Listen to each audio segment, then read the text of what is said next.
Man, welcome back after a quick break for the holiday weekend. Kind of like what Jack said in The Shining. I'm back. Man, welcome back to the Pull Up Podcast Show, season number 3, episode 313. Oh my God, we're just rolling. And of course, I'm your main man's in them. I am the one and only Coach Tony, and we are going to do something because this is the Pull Up Podcast Show. Tonight, I've got a great show again as we continue to give you great guests week after week after week. Tonight will be no exception. Coming from my kinfolks' hometown, south of the Mason-Dixon line. We're going to tell you that in a moment. We're also going to let you know a little bit more about this guest. But before we do that, you know the slogan, Val, drop it.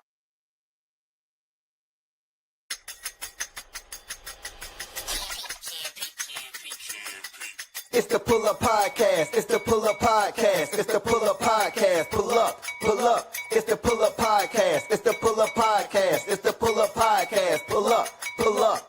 Bounce the voice and Coach Tony, you know. It's the Pull Up Podcast. Show. I said bounce the voice and Coach Tony, you know. It's the Pull Up Podcast. Show. It's the Pull Up Podcast. It's the Pull Up Podcast.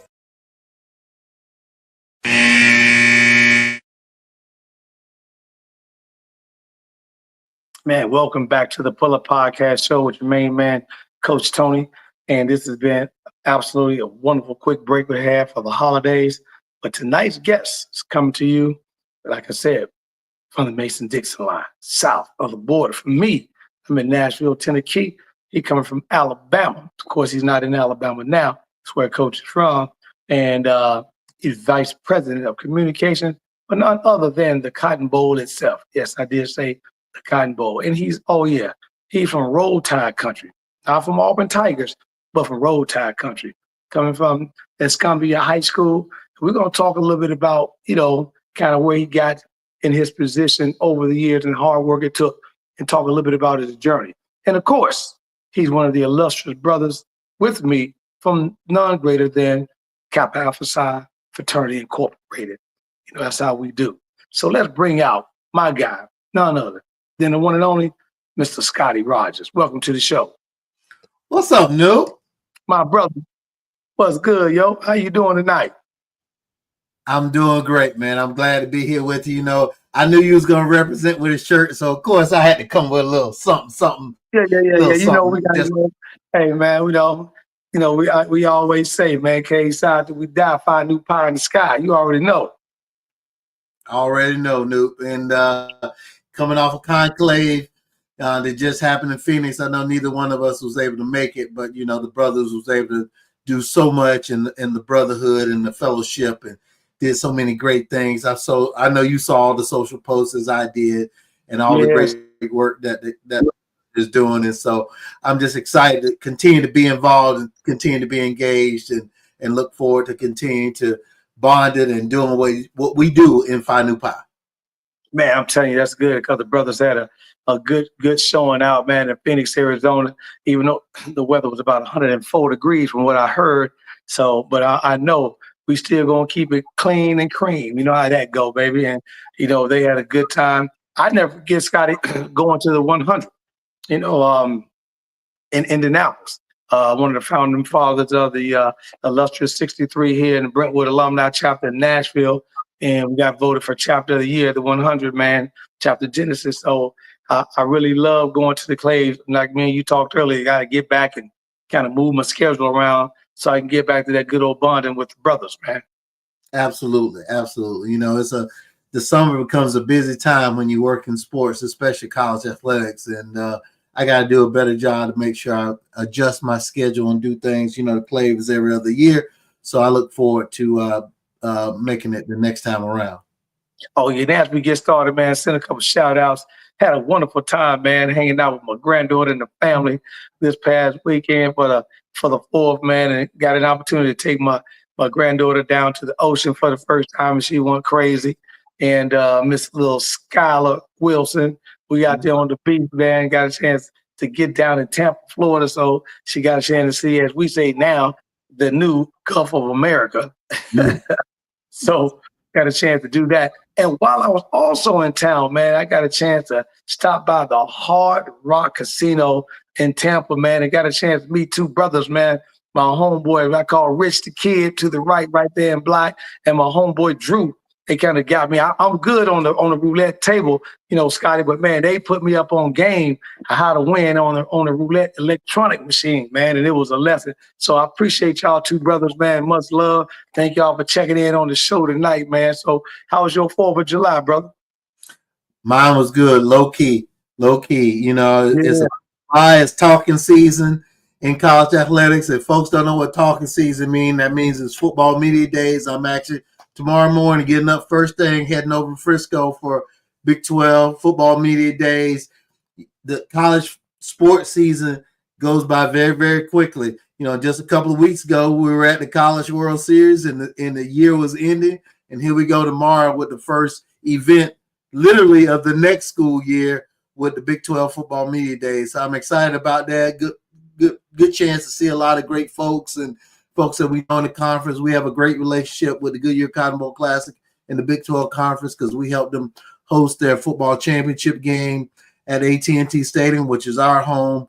Yep. So it's always a great time, and it's good to fellowship with the good folks there and the many schools in that conference, and excited to get the conversations going and everything get going. Like I just said, it's talking season. July. Right. Start of college football season for folks that don't know. And so I got a busy month ahead with Big 12 and SEC, ACC, Conference USA in particular. Big 10, don't leave my Big 10 boys out. You know that. I'm not making it the Big 10 because I'm going to be somewhere else, but absolutely. We got a lot going on in the month, and all the FBS conferences, frankly, all throughout the month of July, just the ones I'm going to be able to hit because, we got people bouncing all over the country to check it out. So I'm excited for it. Good.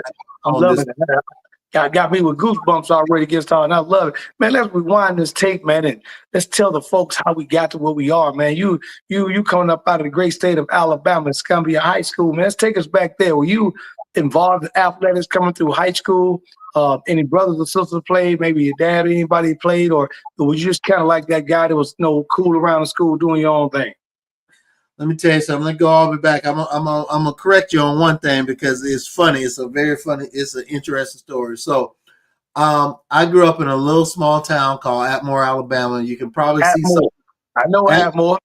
Yeah, little small town, and actually, my high school is Escambia County High School, and I'm only gonna correct you because there is an Escambia High School in Florida. So. It's a very unique situation in Alabama and Florida. The state line, separates us. So my high school was Escambia County, but there's a high school in Florida in Pensacola that is Escambia High School. That's the high school that Emmitt Smith went to, right. And obviously then he went on to do what he did at Florida and did in the NFL. But I got to tell you, man. Growing up in a small town, I was just a kid that's, I love sports from early on. I tried to play a little baseball, and I quickly realized as life got a little bit older into my 12, 13s, 14, 15s, that maybe having a career playing sports wasn't going to be my thing. I got in high school, my freshman year, my baseball team, we lost the state championship, and then we turned right around the next year and won the state championship.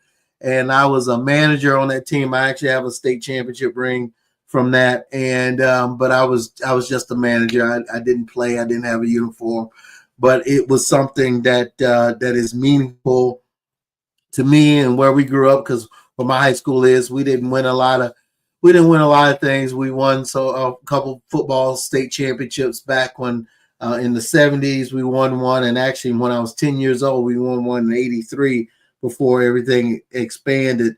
And so my sports career or my athletic career, let's just say, ended very quickly in my sophomore year of high school. So I kind of realized that I wasn't going to be able to play anything, though I love sports. And it wasn't until my senior year of high school, and I'll try to make this a short story and not too long, but the short version is my senior year of high school, I wanted to do something different. And I'm going to be real honest with you, Coach. You can't tell anybody, though. I got to tell you something, though. You can't tell anybody this. I don't tell. Got that new promise. Got that new promise. I can't tell everybody all this, but what happened was my senior high school, I just wanted an easy class. So Right. at the time, I'm my very good friend was the editor of our paper. We called it ESCO High, so Escambia County High. That was our student paper.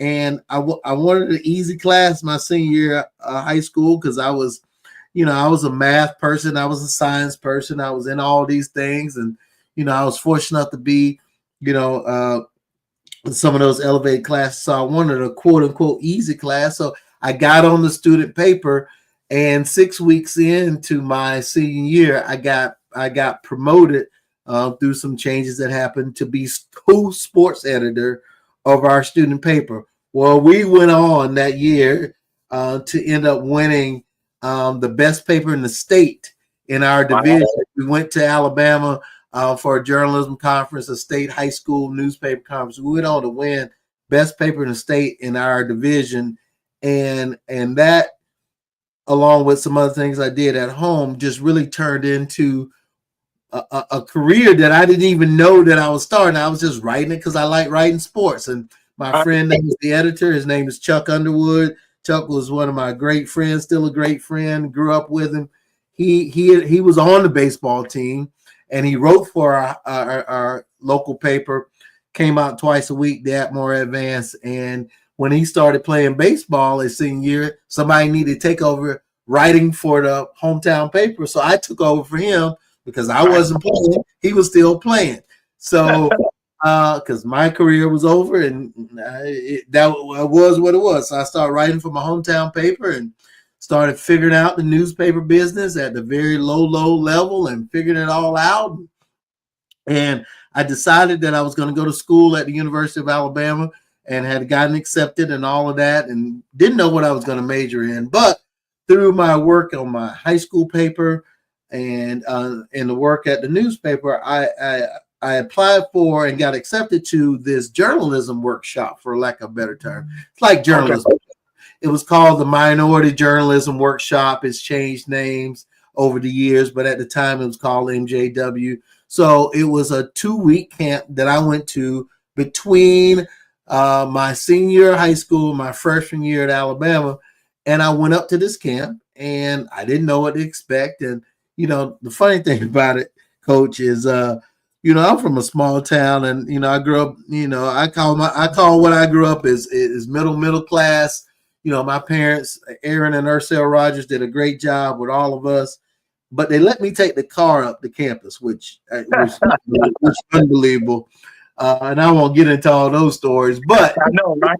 Up there, I got involved and engaged with everything with the camp. Well, somehow, some way, I ended up getting voted the best story of the camp. I wrote a story about one of our things that we did. We went to Selma to talk about integration and the various aspects of integration. And I wrote a story about how sports played a role in integration especially in Alabama. Especially in Alabama. But at the youth level, at the lowest level, kids wanted to play with kids. Mm-hmm. Yeah. So I wrote a story about I'm not even talking about the college or the high school level. I'm just talking about the youth level, how, that was used through people, because kids wanted to play with kids. And when you wanted to play, you just wanted to play with somebody that wanted to play, and you wanted to play with somebody that played well. So that was it. There was no much more than that. So I was very fortunate to get recognized with the best story.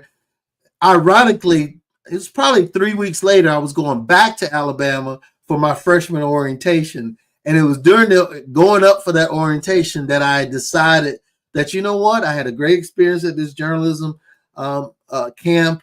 And you know what? Maybe I ought to major in journalism. So I decided at that point to declare my major, as you do when you go. And I declared my major to be journalism. And, you That's know, dope. when I got back in the fall, I was like, hey, I'm going to write for the student paper. And I ended up writing for the student paper my freshman year, my first semester of my freshman year, writing sports, and, you know, did a couple of things. And then I got engaged with the bros there. And long story short, my second semester, my freshman year, I did not write for the paper because I was a little involved. I was a little engaged. Oh, I'm gonna pay some bills real quick because we're gonna jump into that. Hey, I'm on the Pull Up Podcast show, of course, with your main man, the one and only Coach Tony. I got my frat brother in the house tonight. Yo, baby, yo, Mr. Scottie Rodgers, VP Communication, with the one and only Cotton Bowl. Val's pay a couple of bills. We're gonna jump into a couple of stories when we get right back on the Pull Up Podcast show.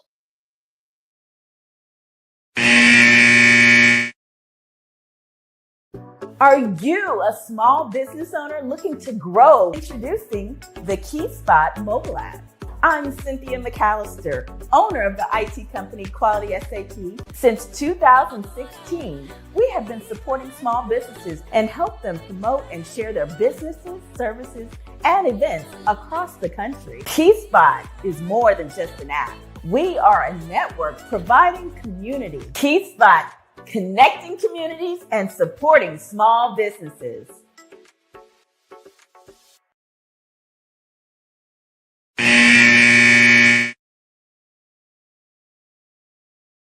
Man, welcome back to the second quarter of the Pull Up Podcast show with the one and only Coach Tony, with my special guest in the house tonight, Mr. Scottie Rodgers, the Vice President of Communication with the none other than the Goodyear Cotton Bowl. Let's jump back. Let's send a big shout out to the frat down in University of Alabama, Ada Chi. Let's talk about them brothers real quick, because like you said, I get it. You know, not a lot of brothers can get a chance to do that. So you found out, you fell in love with sports, but hey, you had a short run with it, got a chance to experience what it was like. Then you say, you know something, I still want to stay involved because I like this writing thing. And I was like you, Scottie, you know, I majored in political science.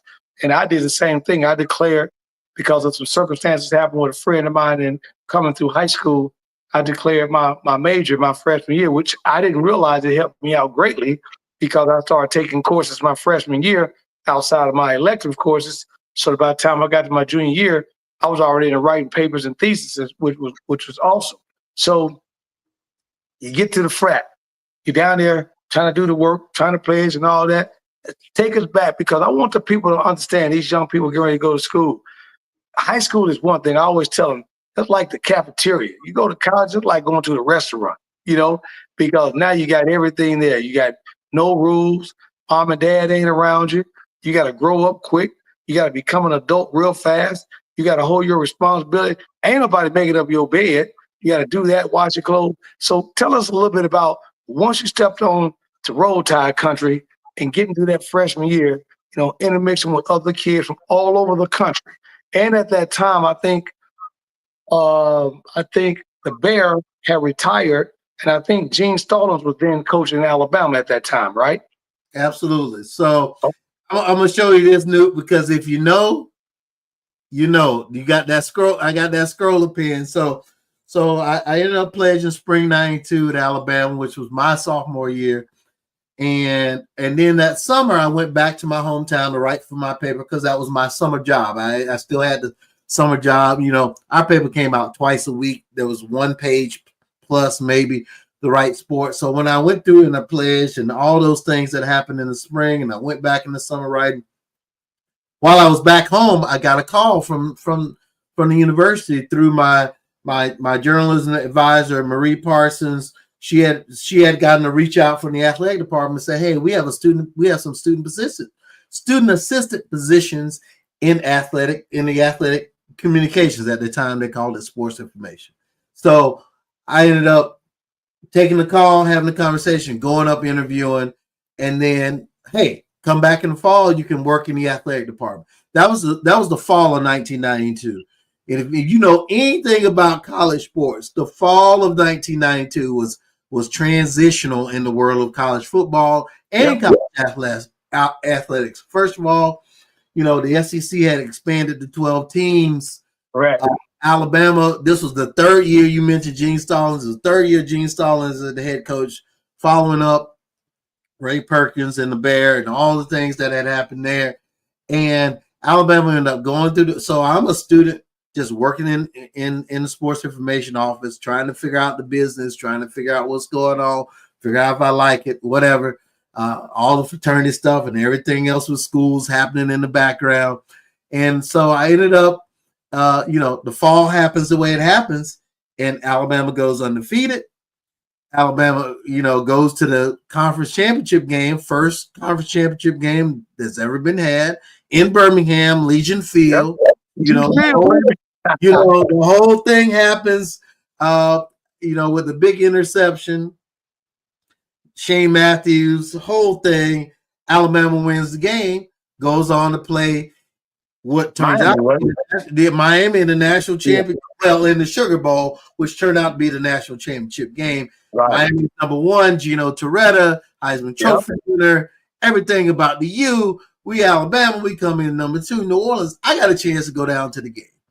And the last I got a chance to go to the game as a student. My boss, Larry White, got me a credential. I got to stand in the press. I stood in the press box the entire game. But the last 2 minutes of the game, I got to go down to the field. And, I was there to help out in whatever way they needed me to help out. Here I am, 19 years old. This is January 1st, 1993. And I'll never forget, Coach, I'll never forget this moment and day, my life. I'm down there. Game happens. We win. There's an iconic video of Gene Stallings being carried on the shoulders of players going to the middle of the field after we went to the game.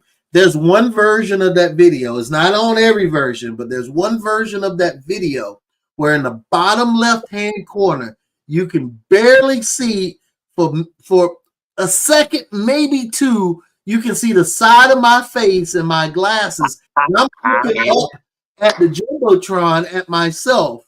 And at that moment, it sounds like a fairy tale story, and it's really not. I just remember looking up and realizing, seeing myself and seeing the situation.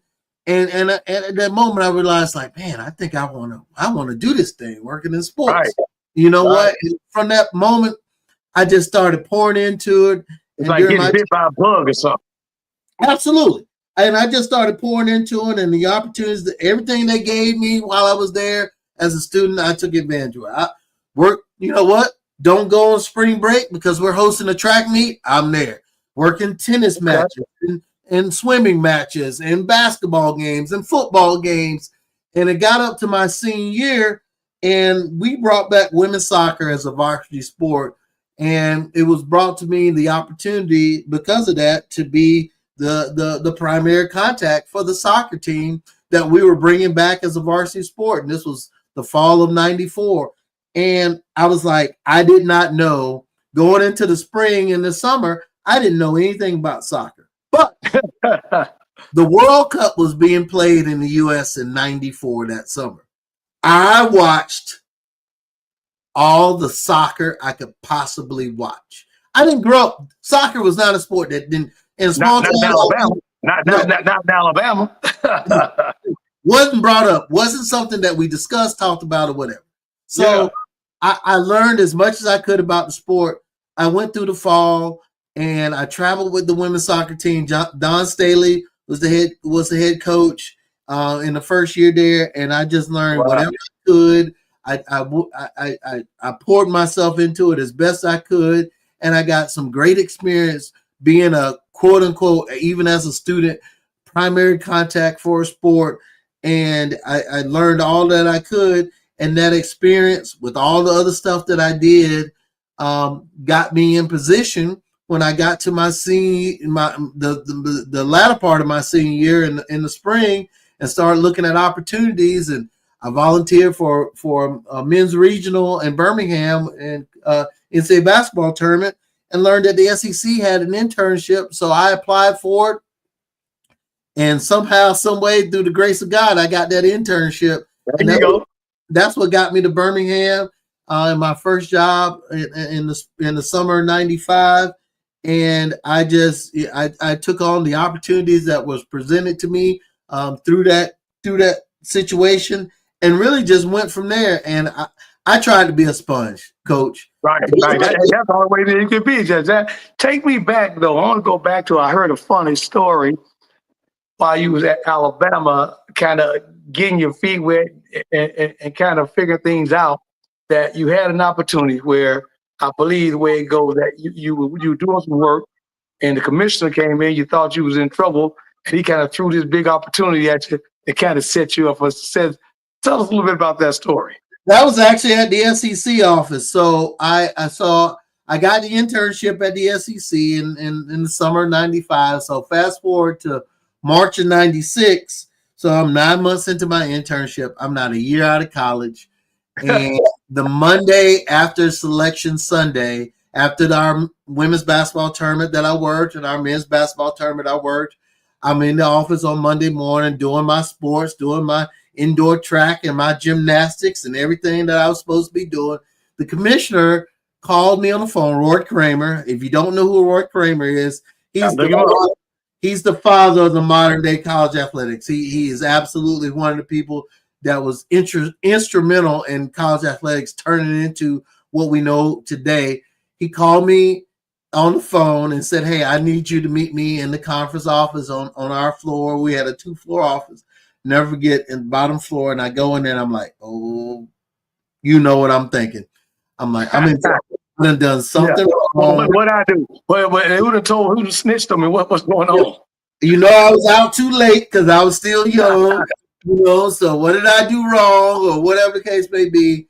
But he just, he basically told me, like, look, you've done a great job as our intern. You know, we have an open position because our assistant director had left and moved on to a different job. And he was like, we want to offer you the full-time job. And I was like, okay.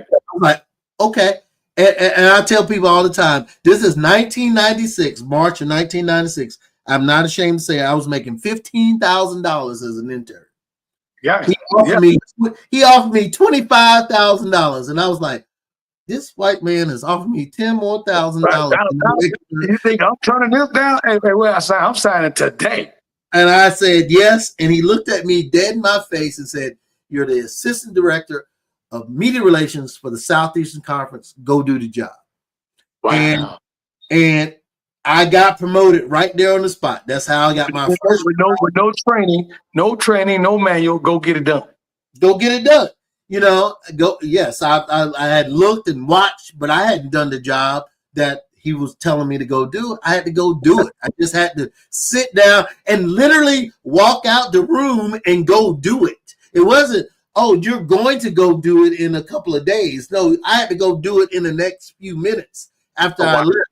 So I ended up, and that was women's basketball, and that was 96. And that was the time that you got Pat Summitt still in Tennessee. And of course, you got Gino Ariamo coming up, doing his thing. Alabama had a hell of a women's basketball program at that time. This is, for those that are listening, this is precursor to the WNBA. This is during the same time that women's basketball had the WBL going on right now. So we're talking about all these times, all these changes. College men's basketball was phenomenal at that time, but college women's basketball was still a blurb on a map, wasn't even really produced, even though you had Pat Summitt sitting in the SEC. Well, you could go to Andy Landers at Georgia, Van Chancellor. I love Coach. I forgot about Coach Landers. I personally know Coach Landers. He used to come up to Nashville and sit in the gym recruiting plenty of girls, you know, away from Tennessee. I love Coach Landers. Great guy. You know, you talk about Alabama. Rick Moody was at Alabama. Joe Champy was at Auburn. You know, you had legendary coaches up and down the roster and that. So I had to pick up doing women's basketball for the NCAA tournament, and turns out that women's Final Four, 96, the national championship game was an all-SEC championship game when Andy Landers with Georgia and Pat Summitt with Tennessee. Oh, by the way, that was the first of her winning 3 straight, 96, 97, 98. And I was there, you know, at those games in April, March, April, and I wasn't even 1 year out of college. And here I am representing the SEC. So I ended up doing that for a full season, the 96, 97 year. And then I was fortunate enough to we had another change in our staff, and the person that was our associate director moved over to a championships position, and I moved into the associate director's role doing men's basketball. So 97, 98 was Kentucky's run with Tubby Smith. So my first 3 years of full-time, granted, I was at a conference office at the SEC. Tennessee won a national championship in women's basketball. Tennessee won the national championship in women's basketball. And then Kentucky won the national championship in men's basketball. And that was my first 3 years in the sports that I was most connected to in that conference. And I ended up like a lucky charm for the most part going on. I tell you what, it's so crazy too, because, if many people can say, they got thrown or thrusted in something, they had to work their way through, and you got an opportunity to catch a hot one. Hey, we are approaching halftime right now on the Pull Up Podcast Show. Man, if y'all ain't listening tonight, Scottie's dropping a lot of hot nuggets. We're going to be right back. I got to take this team in the locker room and talk to them a little bit. Val, pay a couple more bills. We'll be right back to the third quarter on a Pull Up Podcast Show with your boy, Coach Tony, and my homeboy from Phi Nu Pi, Mr. Scottie Rodgers. We'll be right back in one moment.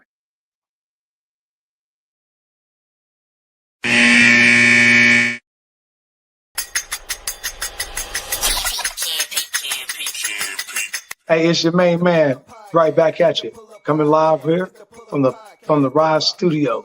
And it's your guy talking about what? Pull Up Podcast Show. What is the Pull Up Podcast Show? It's a brand new podcast hitting your airways nationwide, talking everything on sports, from baseball, basketball, hockey, and then. I tell you, we're going to have a lot of fun. So make sure, if you want your questions answered, you want to have fun talking a lot of sports, make sure you pull up on me, because it's the Pull Up Podcast Show. It's the Pull Up Podcast. It's the Pull Up Podcast. It's the Pull Up Podcast. Pull up, pull up. Also, for those that want to learn a little bit more about this right here, oh yeah. That right there, that's the Rise, NIL, talking name, image, and likeness.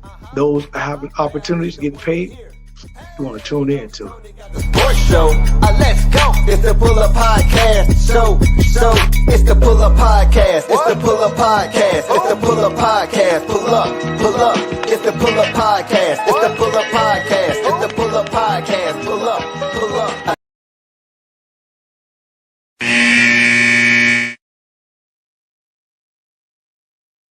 Man, educators in college athletics need to start calling themselves administrators. If you're in a school, you're an administrator, just like the SWA, just like the person in compliance. You're an administrator. If you're a full-time employee of that school, of that conference, you are an administrator. Got to start treating ourselves differently. Because if we treat ourselves differently, then other people will treat us differently. Take on that administrating. Tell people that's what you want to do. You can still write everything. You can still do social media. You can still do all the things that is in the role of the communicator. But you gotta, we as a general body have to start looking at ourselves differently and carrying ourselves differently. And then we can get more of the respect that we want from those that are higher up in the places where we are. Man, that's nothing but five, man. Welcome back to the Pull Up Podcast Show with your boy, the one and only Coach Tony, and my special guest, Mr. Scottie Rodgers, VP of Communication with the Goodyear Cotton Bowl. And for those that's got a quick question for Scottie, make sure you please put it in the line so Val can put it out here so you can ask your questions. Let us know who you are. Make sure you do a few things for me, like the show, share it with your friends, and more importantly, subscribe to the Pull Up Podcast Show. You know, Scottie, I love that interview and what you said about doing that, because I get it. Let's talk now a little bit about the journey, the career, what makes the Cotton Bowl so important. Because with me growing up as a football guy, you said something earlier that I hate that's happening now, and I wish we can get back to it because I got a few other questions down the road I want you to get to. But I hate that the games and such have expanded to the point that we moved away from January 1st. Because I used to love knowing that January 1st was the national championship game. It separated everything. Now the game is damn near the same week of the Super Bowl, and it gets to be hard doing them both. But take us back, because me growing up in the Midwest, Chicago is where I'm from. I was a granddaddy of them all. I was a Rose Bowl guy because that's where the Big Ten was at. So you're thinking of the three big bowls that kind of took me through school was the Sugar Bowl, always occurred down in New Orleans, the Rose Bowls out in Pasadena, then of course the Cotton Bowl and all that. What made the Cotton Bowl so unique and so differently? And on your journey that you took to get there, what were some of the sacrifices that you had to make? Because like an athlete, we know their sacrifices are what? Time and development and time away from family and everything to get to their ultimate goal. Let's talk a little bit about that career, and so that people can understand, although you wasn't on an athletic path, you was on an administrative path, and it pretty much was the same thing on the grind. Absolutely. Going back to my time at the SEC, what ended up being my last year turned out to be my first year to volunteer to work at the Goodyear at the Cotton Bowl Classic. At the time I was deep into men's basketball. We actually did a lot of stuff with football, but the point was I wanted to be involved with a bowl game because I thought that would just help round out the experiences that I was having. So I ended up volunteering, which was the 99 season, the 2000 game. From that point on, I went on a 21-year journey as a volunteer related to the Cotton Bowl, as I took jobs at the NCAA, at CSTV, at the Ivy League, Okay. all those places. I would still go back and volunteer to help out at the Cotton Bowl because it became a part of who I am, and it became something that I enjoyed doing. And you know what? There was a lot of sacrifices. Many times our game during that stretch was still on January 1st, which means I didn't get to go home sometimes for Christmas. Right. I went to Dallas to get ready for the bowl game, or I went home for a day and I went home early and then I came out to Dallas. So I did all this over the course of time. I missed some holidays. I missed time off. I missed some time to rest myself while I was doing a full-time job and the various other things that I was doing. And that experience really allowed me to get connected to a bowl game and the job that I have now, that it's so hard for me to truly explain how passionate I am for it. I've just worked my 26th Cotton Bowl. Oh, wow. Amazing. I'm 52 years old, so do that math. I've worked this bowl game half my life. Yes, sir. I've been connected to this bowl game half my life. And the photo and the picture you got up is one of the most poignant moments that I've had in my time on staff, because a couple of years ago, going all the way, that was the 75th anniversary of our game being integrated. The Cotton Bowl's history is not the most greatest history when it comes to all the things. So let me tell you this quick story while you got this picture up, and don't pull it down because it's really, really important. I need people to understand what they're looking at right here. So a couple of years ago was the 75th anniversary of our game being integrated, the Cotton Bowl Classic. 75 at that point, 75 years prior, our game was being played. There was SMU and Penn State playing in our game. Penn State had two black players on their team, Wally Triplett and Denny Hoggart on their team. And when they were invited to come down to our game, our people connected to the bowl game didn't want them to bring their black players. They didn't want them to come. They didn't want them to come down because that's what life was at that particular moment. Correct. We're talking about everybody while he's talking. We're talking about the 90s. Yeah. No. Yeah. We're talking. You're talking about early on. We talking about 75 years. We talking about all the way back. I got you. My bad. We talking about way back from the beginning up. I got you. So in that game that Denny Hoggart and Wally Triplett played in, Wally Triplett scored a touchdown. Denny Hoggart dropped the touchdown. It was Penn State, SMU. Ended up being a 13-13 tie. There was a guy on SMU that some people might know a little bit about. His name is Doak Walker. I don't know if you know who Doak Walker is. The running back award in college football is named after Doak Walker. Ironically enough, Wally Triplett and Doak Walker went on to be teammates in the NFL. So while that was a negative piece of our story, that is the Cotton Bowl Classic. Fast forward those 75 years later, we started realizing that there was an anniversary of that game and what it meant.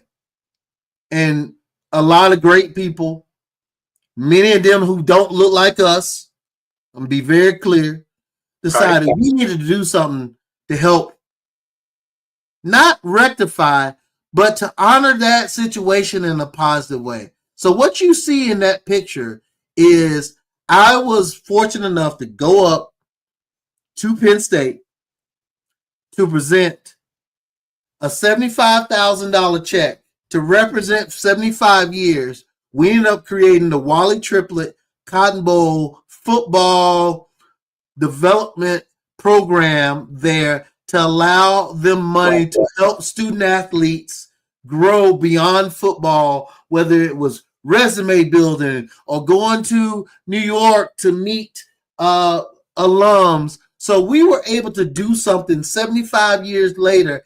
And it wasn't, let me be very clear, it wasn't because I was black and I was the one that went up. It just so happened that I was the person that was available to go to make this presentation. But I was able to go up to that football game, and you see the trophy and you see the video.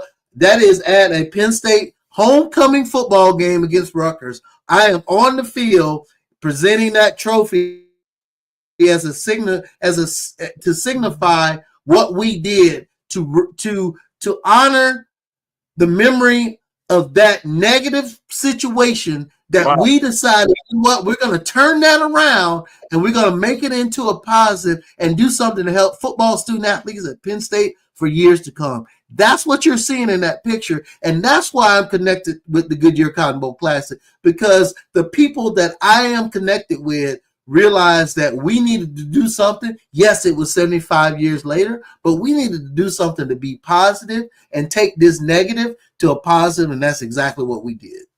Man, that is absolutely awesome. Your boy Danny Campbell said, hey, man, my guy, sitting here talking, man, Danny, like, Scottie is the best, man. He said, what's up? Sending you super shout-outs. My girl, Bella Baby, on the podcast, sending out some shouts tonight. You guys got any question for Scottie?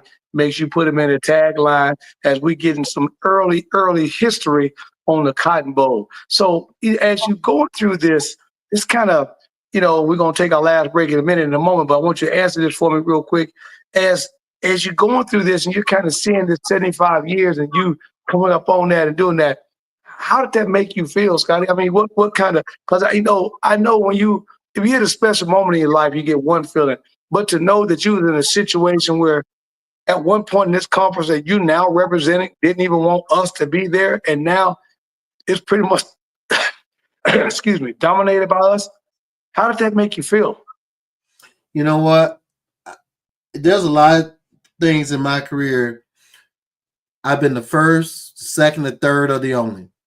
I'm the first Black person to be full-time in our staff with the Cotton Bowl Athletic Association. We've had interns, but I'm the first.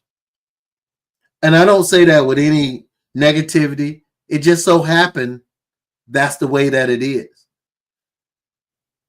Wow. I didn't go on this journey that I've been on to be the first, second, and only.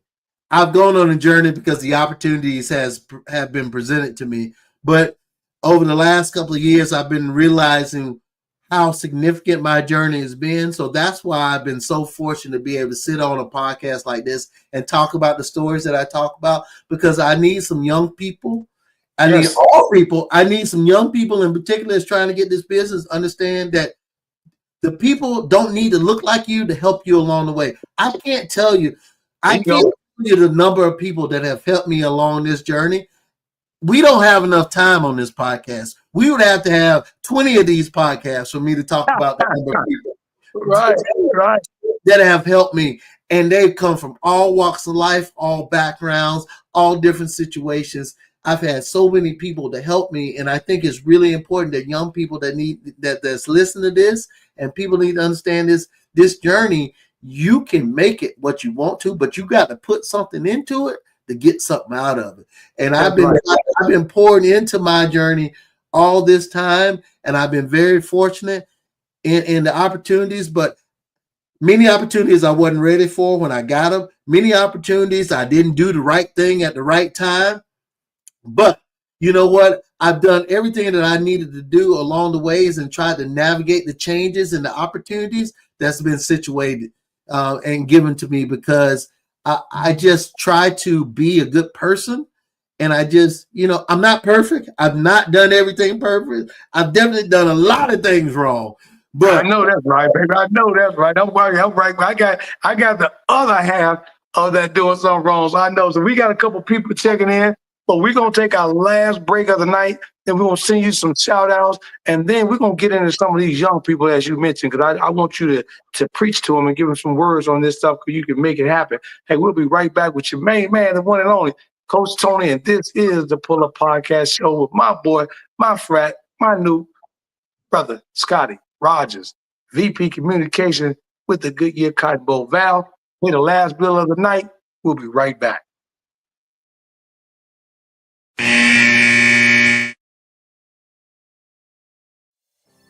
I've always thought about how my mom has supported me in any creative endeavor. How beautiful was it for your mom to be the superhero in your life and show up in your creative ventures with this book? People ask her to sign the book more than they ask me to sign the book. Sometimes I step to the side, I take their picture. And, we have to celebrate our mothers. We got to celebrate our beginning. So she comes out with me.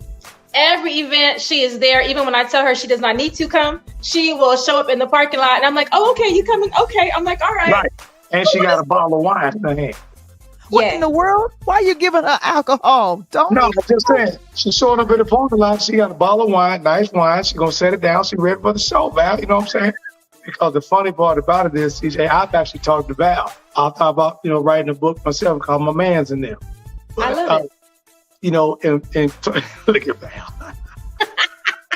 My man's in them. My man's in them. But you got to read the book. You got to read the book. But it's a play. CJ, I apologize, because Val should have dropped some old Dub C so you could have came out crip walking. You know what I'm saying? I'm not flamed up right now. I got to hold on. Trying to get me shot. Going back to school tomorrow, like, I saw you, Miss Charles. I saw you. I mean, I can crip walk, so please, but I'm kind of, I'm authoring right now. You guys are funny.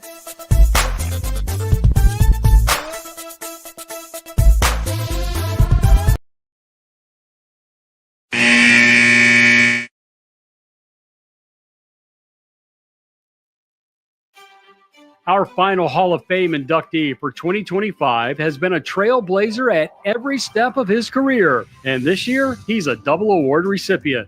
From his early days as a student assistant at the University of Alabama to his current role as Vice President of Communications for the Cotton Bowl Athletic Association and the Goodyear Cotton Bowl Classic, Scottie Rodgers has been a driving force in college athletics and a dedicated leader within CSC. His impressive career has taken him from Alabama to the SEC office, the Ivy League, CSTV, the NCAA, Tulane University, and the Sun Belt Conference, all before joining the Cotton Bowl in 2020. This year, in addition to his Hall of Fame induction, Scottie receives the Mary Jo Haverbeck Trailblazer Award, recognizing his impact as a groundbreaking leader in the industry. Over nearly 30 years, Scottie has been the first Black person to hold key roles in multiple organizations, paving the way for future generations. Scottie currently serves as the chair of the CSC Inclusion Committee, where he oversees the Inclusion Fellowship in partnership with the Knight Commission on Intercollegiate Athletics. A previous recipient of the CSC 25-Year Award, Scottie has also earned 2 CSC President's Awards, those in 2021 and 2024.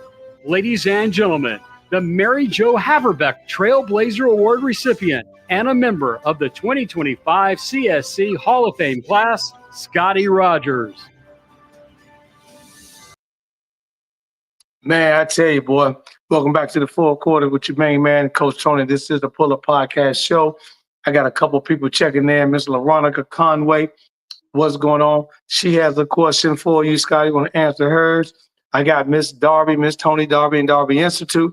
She has a question for you, so I'm going to have you hit them kind of short so you can get that question. I got a couple of questions for you, so I'll make sure I get through all these questions. And of course, Miss Anna Jefferson Pope is checking in and says hello as well. Let's start off with LaRonica's question, because I think that Tony's got a great question that kind of goes along with a question I want you to answer. But let's start with LaRonica's question. She says, as you were coming up through high school and into college in Alabama and got an opportunity to do this, if the sports side of the house didn't happen for you and you didn't jump into sport, what was the secondary thing that you had as a love that you think you would be doing now? You know, I don't know. Right, because I've been doing this for so long, it's like I've been indoctrinated. I would assume that if the love for communications had continued to foster itself, I would have fallen into some version of the communication side at another space and place. But it was the combination of communications and sports that came together that probably took me into communications. So maybe I might have been on another side of the sports business. But I don't really know, to be totally honest with you, because they so meld together with me. Right. But I would think if I had to use my journalism background, I probably would have moved into some other version of communications and some other, aspect of business and life. Well, we weren't gonna put you in sales because I heard about you. You didn't like writing no checks and collecting money. I did sales back in communication. You got to learn. You got to take that money, Scottie. Let's go. But I know in the marketing side, we still get it. It's just that relationship building, and that's the one piece that I had to learn that I'm excellent at, just building just relationships along the way, which is great. And Tony's question is kind of a question that I had. She was saying that, being that you have been in the SEC and tied to the Cotton Bowl for so long, how are you able to navigate as a minority in a majority conference and a conference that didn't want anything to do with us, not even as an athlete, for so many years? And then, of course, at one point, like everything, even golf, thanks to Tiger Woods, changed, and then a lot of African Americans started to play it. Now we dominate the sport. She said, what can you give or help the younger folks understand the journey or understand the obstacles that they may have to go through if they want to do the same thing, not necessarily in the SEC, but wherever they may be, the ACC, the Big Ten, Big East, wherever it may be? Let's talk real, Tony, because here's the one thing about us that we don't do well. Sometimes when we're being successful in our careers, we don't want to elevate others. So one of the things that I learned is that, and that is a part of me, I love elevating other people to do what they want to do. Right. But that doesn't discount what I'm doing. Right. So I want to be able to help them elevate. I try to listen to what they're doing and try to listen to where they want to go and figure out a way, how can I connect you with somebody to help you get on that journey that you want to go on. Your journey ain't my journey. Right. But maybe the people that I've met on my journey can help you elevate in your journey, because helping others is something that is a passion. Anybody that knows me know that I love connecting good people to good people. I do it all the time. I've probably done it 5 times a day before I even got on this call, talking about different situations. I love doing it because I love good people, being connected to good people, and them doing good things together. It's not about me. I don't need the assist in the box score, to use a good stat term and a good sports term. Every now and again, if you want to give me that assist so I can show up in that box score, that's great. Ooh, I'll take it. But otherwise, that's not what I'm trying to do. What I'm trying to do is help you elevate. Our career has been an ever-changing career in college athletics. It has evolved and changed, and right now it is rapidly going into some things that is moving at warp speed right now. And all I can do, many of us that get a little bit older in their career, they resist change. I'm not resistant to change. I know what I want to do. I know what I think I can do well, but I do want to grow. I do want to learn and those things. So I try to learn from the younger folks at the same time. Right. But also, as I'm learning for them, I want to get them connected with maybe some people that look like me in this business or been in the business as long as I have. So maybe they can learn from people that are at my experience level in the business, and maybe we can help them navigate some of those landmines. I don't want to disrespect anybody by saying this statement, but I use the term landmines like I don't want you to be blown up the way I got blown up in my career in some spot. So maybe I can, if you can sidestep a couple of those landmines, you know what I mean? Yeah, you go, I get you. Yeah, and do that in a way, if I can help you get away from a couple of those so that you don't have to go where I had to go and do it's easier and better for you, that's great. That's what I want to do because I feel like that's the importance of the knowledge that I've been able to be given. So why am I holding this knowledge? I don't want to hold it for myself. I can only help myself so much. Right. But I feel like I got a lot to help others, and that's what I want to be able to do. And I want people of all backgrounds, all types, all ages, all ethnic backgrounds to come to me and be like, hey, I can talk to this guy because he can help me. Down to earth. Yeah, love it. I absolutely love that. And I got 2 questions for you before we get out of here. It's coming from me, baby. We're going to talk. We're going to get to the nitty gritty. So hear me on this because I argue a lot on the podcast and I know. So I already know we have several shows about NIL has changed the game. We know that. We understand that. And I love how it's done on the bat. I'm a basketball guy, so you see the paper coming through, especially on a young cat like Cooper Flagg. He about to pull off a Caitlin Clark, but with more paper in his pocket. But in football, as this thing continues to evolve, as we can say, like a flower, you watch a flower from here, and all of a sudden, it just over time, it just opens up. You're looking at the college football, so they bitched and they moaned and they groaned about 8. So they gave them 12. But they didn't do no justice because the same top 4 still got a bye playing the 8 into the 4. So I told them, Scottie, in my personal opinion, this is Coach T, personal opinion, you got to get to 16. Why? Because like everything else, NFL, college basketball, and all that, my theory is this. The playoffs are occurring right now, Scottie, and they're giving these teams 2 and 3 weeks rest. Back in the day, you didn't get that because the national championship game was January 1st. So now you stress it out. So here's my theory. If you move this game to a 16 team, like basketball, I just got to be better than Scottie tomorrow night. I ain't got to beat him next week. I just got to beat Scottie tomorrow. So if I come in and you got the big head and I'm ready to play, I'm sending you home. That's what's making college basketball so exciting, seeing the 15, 16, 13, 14 seed knock off the 1, 2, 3, 4. So I'm saying in football, when the season is over, give them a 1-week hiatus. You can still come up with these elaborate names, the Cheetos Bowl, the Doritos Bowl, the Pepsi, whatever. I don't care. But you're still going to get these games in. Now you got the Sweet 16, the Elite 8, the Final 4, national championship game, 4 weeks of playing, nobody get off like the NFL, and you play your way through because at the next level, when you leave college, that's what you're going to look at in the NFL. It's going to be week after week after week. Let me tell you something. Coach, we ain't got enough time to go through all of this in great detail. I'll break it down like this. In the current version that we're dealing with this coming year, the college football season now spills. You talk about our bowl game, the Cotton Bowl Classic used to be a game played on January 1st. Last year, our game was played on January 10th, the latest that has ever been played.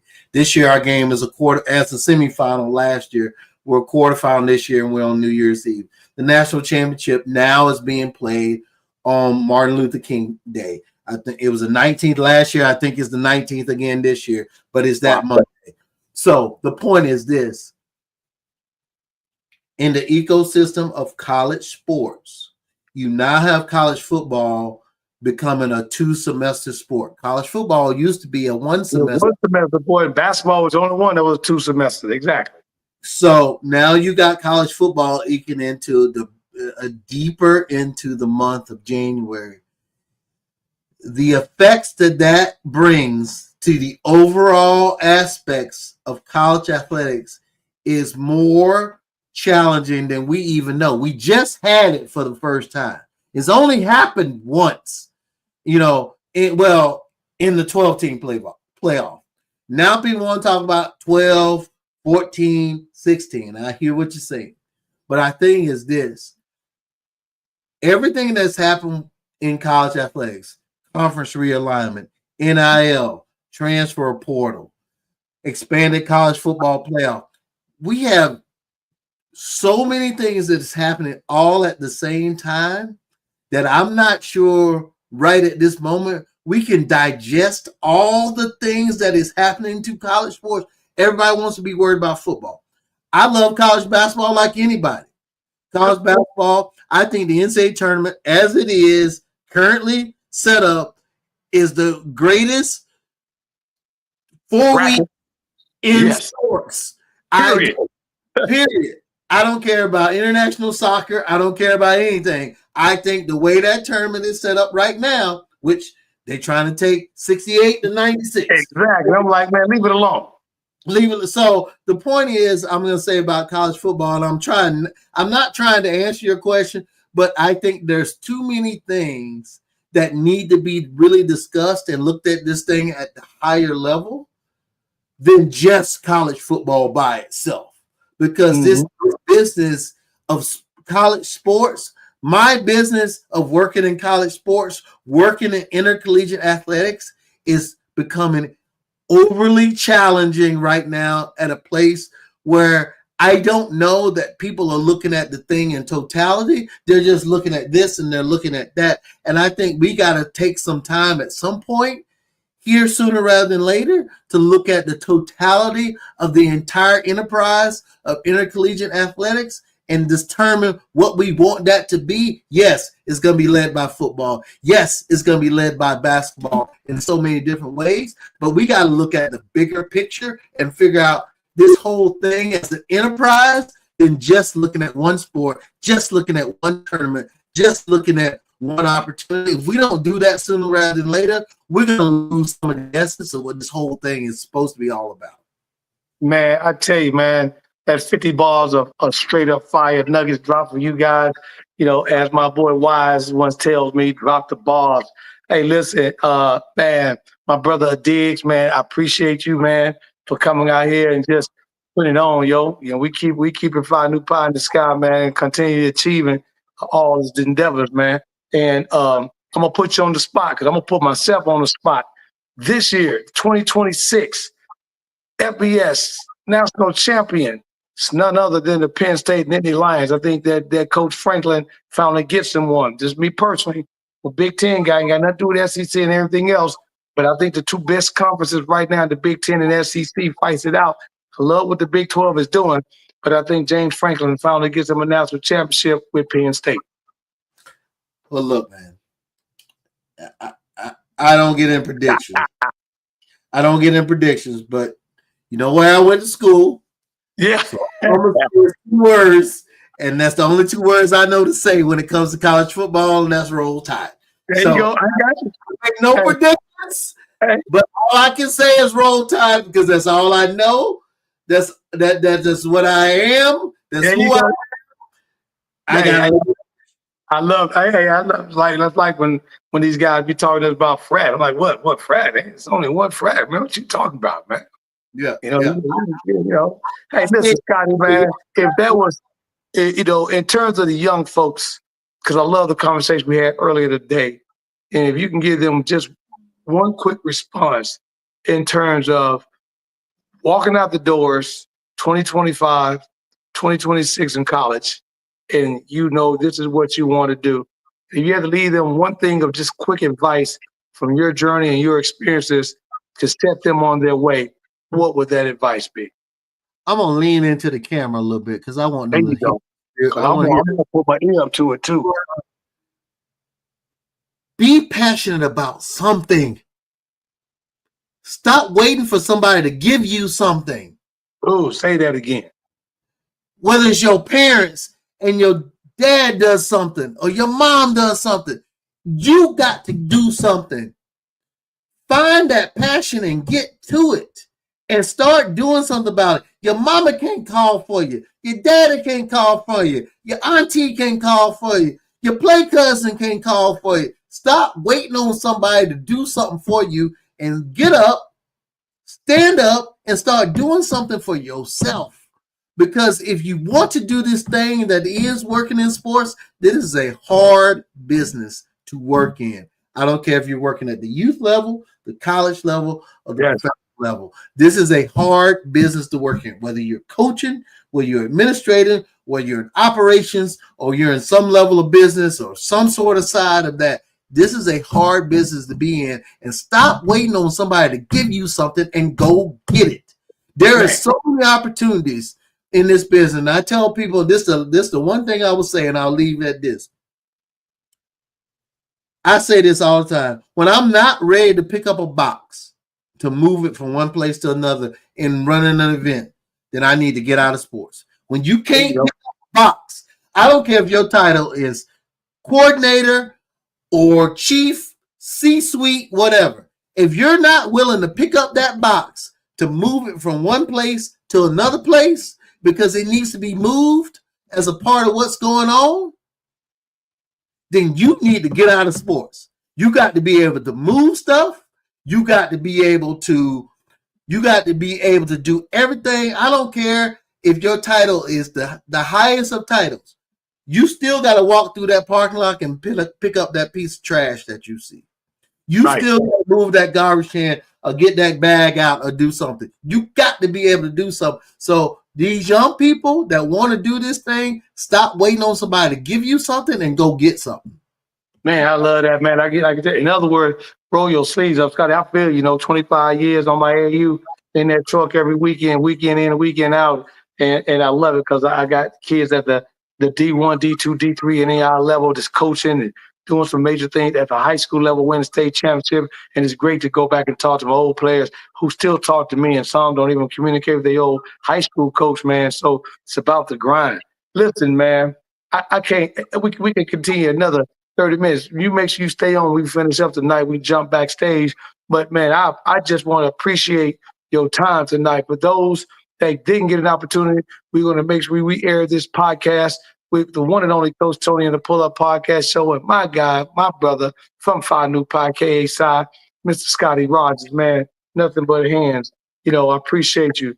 And for those, by the way, speaking of sports, Scottie, I had an opportunity, man, during the pandemic to really work and put my overall into some things I was working on, and I got a chance to launch my own sports side of the house, dealing with some of the athletes, working with some of the brands. So I'm working with the Rise NIL, and I need to get some information to use. We'll talk. But if those that want to understand about working with brands and outside of the university and making sure you can get an opportunity with the NIL, make sure you reach out to me at www.therizenil.com. And also, of course, listen to me on here at the Pull Up Podcast Show, or even on LinkedIn as well, so we can show you how to unleash your potential in the sports and marketing industry. And then on Tuesday nights, by the way, my co-host, my sidekick, who always doing some things there, Scottie Val, the voice, she just dropped a book, man, called A DJ Saved My Life. And it's in paperback, and you can also hit the QR code. She talks about how being in this industry of music and entertainment at one point, how it saved her life. So you guys, make sure you support my girl Val the Voice and order the paperback or order a copy, and make sure you do that. And we also on Tuesday night, Scottie, coming from Monday, we got a show called Interludes Talk on Tuesday. Unfortunately, we're going to see and talk about tomorrow night on the entertainment side where they're justice served in the Diddy situation. We're going to leave it right there, kind of like the hip-hop, reality show. So make sure y'all check in with us. I appreciate it. Man, this has been absolutely phenomenal, Scottie. Man, I appreciate your time. I know you got to get back to the grind tomorrow. So for me, just to steal an hour of your time to drop some fire and give some of these people some knowledge, man, much respect to you. I appreciate you, brother. Enjoy doing it. let's do it again here real soon. Oh, we're going to definitely do that. But in my world, put them deuces up. But in our world, we put them trades up, put them yos up. Hey, man, we appreciate y'all checking in on the Pull Up Podcast show. Peace.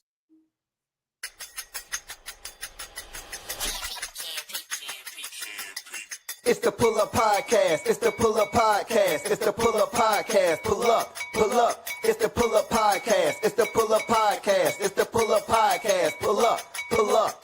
Bounce the voice and Coach Tony, you know. It's the Pull Up Podcast. Show. I said bounce the voice and Coach Tony, you know. It's the Pull Up Podcast. Show. It's the Pull Up Podcast. It's the Pull Up Podcast. It's the Pull Up Podcast. Show. It's the Pull Up Podcast. It's the Pull Up Podcast. It's the Pull Up Podcast. Show. Kev is the engineer. Val is the one you hear. Hey, Coach Tony got the sports show. Let's go. It's the Pull Up Podcast. Show. I said Kev is the engineer. Val is the one you hear. Hey, Coach Tony got the sports show. Let's go. It's the Pull Up Podcast. Show. It's the Pull Up Podcast. It's the Pull Up Podcast. It's the Pull Up Podcast. Pull up. It's the Pull Up Podcast. It's the Pull Up Podcast. It's the Pull Up Podcast. Pull up. Let's go. Hey. Let's go. Hey. Let's go. Hey. Let's go. It's the Pull Up Podcast. It's the Pull Up Podcast.